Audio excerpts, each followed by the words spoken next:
Hello.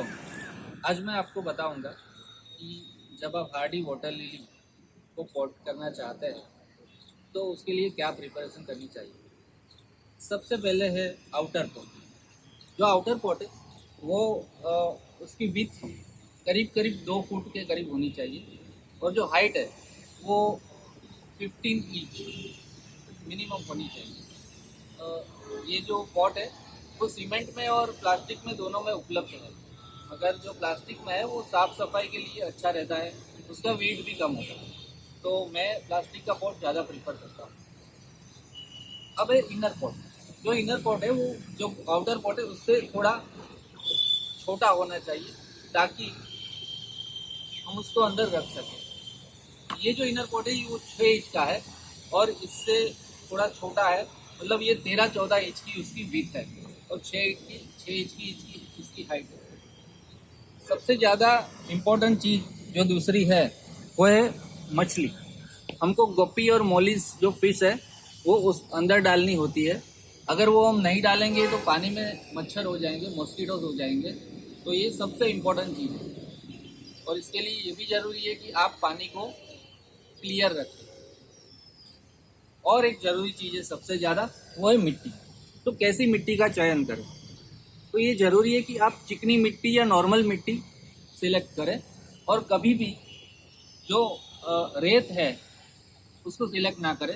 कभी भी आप कोकोपीट सिलेक्ट ना करें, तो कभी भी आप पत्थर सिलेक्ट ना करें। आप एक ऐसी मिट्टी लीजिए जो क्लियर है, और कोई भी मिट्टी चलेगी, आप अपने घर के बाहर से खोद के ले लेंगे तो भी चलेगी, मगर वो क्लियर होनी चाहिए, उसमें कोई पत्थर नहीं होनी चाहिए। ये है वर्मी कंपोस्ट। बेसिक फर्टिलाइज़र में 2 फर्टिलाइज़र आते हैं, एक है काऊ डंग और एक है वर्मी कंपोस्ट। काऊ डंग वैसे अच्छा है मगर उसमें एक प्रॉब्लम है, अगर वो नया है, अगर वो पुराना नहीं है, पूरी तरह से डिकम्पोज नहीं है, तो वो हार्डी को बिल्कुल रॉट कर देगा। इसलिए वाटर प्लांट्स के लिए सबसे बेहतर है वर्मी कंपोस्ट। ये slow release fertiliser. Slow release fertiliser की खूबी यह है कि उसको एक बार देने के बाद 3-4 महीने तक कुछ देने की झंझट नहीं होती। एक चीज़ आपको चाहिए होगी, बर्ड नेट। यह है फिश के प्रोटेक्शन के लिए। अगर आपने पॉट में फिश डाली है और अगर आपने बर्ड नेट नहीं डाली है तो हो सकता है कि कोई बर्ड्स आए, किंग फिशर या फिर कोई दूसरे बर्ड आए और वो फिश को खा जाए, तो उसके प्रोटेक्शन के लिए बर्ड नेट बहुत इंपॉर्टेंट है। एक और चीज़ जो कि गर्मी के लिए बहुत ज़रूरी है वो है ग्रीन नेट। जब दोपहर की धूप होती है तो हो सकता है कि आपका जो पानी है वो बहुत ज़्यादा गर्म हो जाए, तो उसको प्रोटेक्शन करने के लिए, ताकि आपका पानी थोड़ा ठंडा रहे और अंदर की जो फिश है वो भी सेफ रहे, इसके लिए ज़रूरी है कि आप इस तरह से ग्रीन नेट से इसको कवर कर दें ताकि ये ठंडा रहे। अब हम बात करते हैं हार्डी लिली को रिपोर्ट करने के लिए नेक्स्ट स्टेज की। हमने लास्ट स्टेज में जो सब इकट्ठा किया था उसमें से अब हम इनर पॉट की बात करेंगे। अगर आपके पास सिर्फ एक ही राइजोम है तो उसके लिए इस तरह का आप एक पॉट ले सकते हैं और ये साइज़ भी चल जाएगी। मगर मैं रिकमेंड करता हूँ कि अगर आपको हार्डी उगाना है तो सेम वैरायटी के 3 राइजोम इस तरह के सेलो पॉट में उगाइए ताकि आपको ज़्यादा फ्लावरिंग मिलेगी। तो ये साइज़ जो है वो सबसे बढ़िया है हार्डी के लिए, और ज़्यादातर इंटरनेशनल जो एक्सपर्ट है वो इसी तरह से इसको उगाते हैं।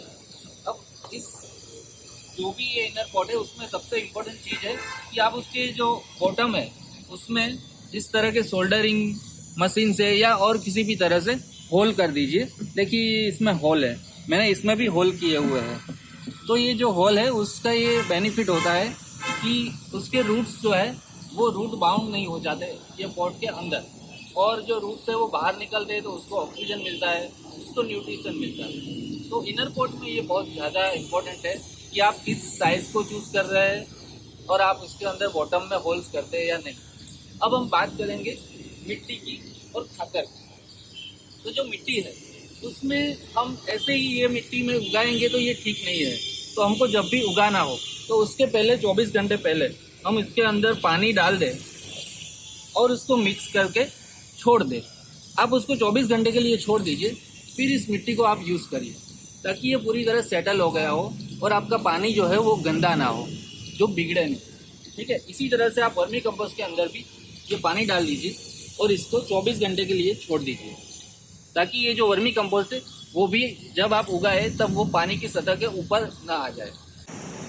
अब आपको मैं सबसे इम्पोर्टेंट चीज़ दिखाता हूँ कि कैसे हम रिपोर्ट करते हैं हार्डी राइजोम को।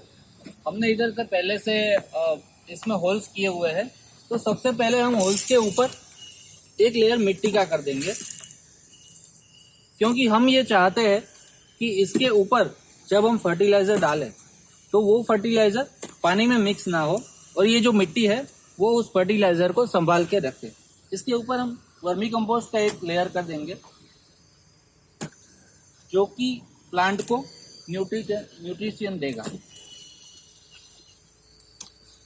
इसके अंदर हम ये स्लो रिलीज फर्टिलाइज़र डाल देंगे, ताकि 3-4 महीने तक हमें कोई भी फर्टिलाइज़र देने की ज़रूरत ना रहे और अच्छे से फ्लावरिंग हो।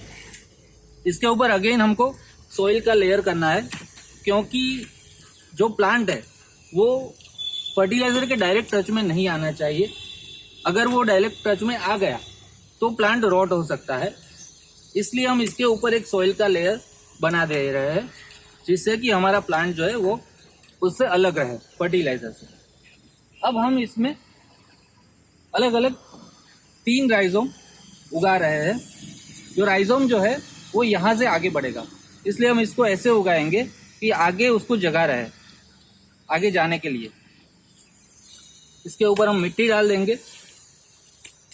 हम इसको स्लीपिंग पोज में रखेंगे, इसको खड़ा नहीं रखना है, ये बहुत इंपॉर्टेंट चीज़ है, वो ध्यान रखना है। ये हमने एक राइजोम डाल दिया, इसके ऊपर लगभग 1 आध इंच जितना हम मिट्टी डालते हैं। ये दूसरा राइजोम हमने रख दिया, इसके ऊपर भी हमने मिट्टी रख दी, और ये तीसरा राइजोम भी मैं रख रहा हूँ। इसके जो पत्ते हैं वो ऊपर आने चाहिए और जो रूट्स है वो मिट्टी में जाने चाहिए। इसके ऊपर भी मैं मिट्टी डाल देता हूँ। अब 2 महीने के लिए ये रेडी हो गया है। इसके ऊपर हम पानी भर देंगे और इसके अंदर हम फिश डाल देंगे। 1-2 महीने के बाद जब इसका ग्रोथ बहुत ज़्यादा हो जाए तो ये बेहतर रहे कि हम इसको 3-4 फुट के पॉट में या तो फिर पॉन्ड में डाल दें। तो फिर इसको जितना ज़्यादा ग्रोथ होगा इतना ज़्यादा फ्लावरिंग होगा और ये जो प्लांट है वो बढ़िया सा फ्लावरिंग करता रहेगा। और हमको बस ये ध्यान रखना है 10-12 दिन 15 दिन के लिए कि ये जो राइजोम है वो मिट्टी से बाहर ना निकल जाए। अगर वो मिट्टी से बाहर निकल जाए तो हमको जस्ट उसको प्रेस कर देना है, क्योंकि अगर वो बाहर निकल गया तो फिर वो प्लांट मर जाएगा, सड़ जाएगा। हमको बस यही ध्यान रखना है कि वो बाहर ना निकले। और ये जो पानी है वो अगर ऐसा लगे आपको कि क्लीन नहीं है, अगर ग्रीन हो गया है, ब्लैक हो गया है, तो आप 50% पानी को बदल दीजिए और नया 50% पानी डाल दीजिए। तो ये प्लांट हो वो एकदम हेल्दी रहेगा। अब 3-4 महीने के लिए उसको कुछ नहीं करना है, खाली पानी को मेंटेन करना है। इस तरह से हमको उसके अंदर पानी भर देना है और उसके अंदर जो फिशेस है वो डाल देनी है। फिश डालनी वो बहुत इंपॉर्टेंट चीज़ है, जिससे कि अंदर मॉस्किटो ना हो। ठीक है, तो बस हमें इस तरह से रेडी कर देना है उसको, और इसी तरह से उसको सनलाइट 5-6 घंटे मिले ऐसी जगह पे रख देना है।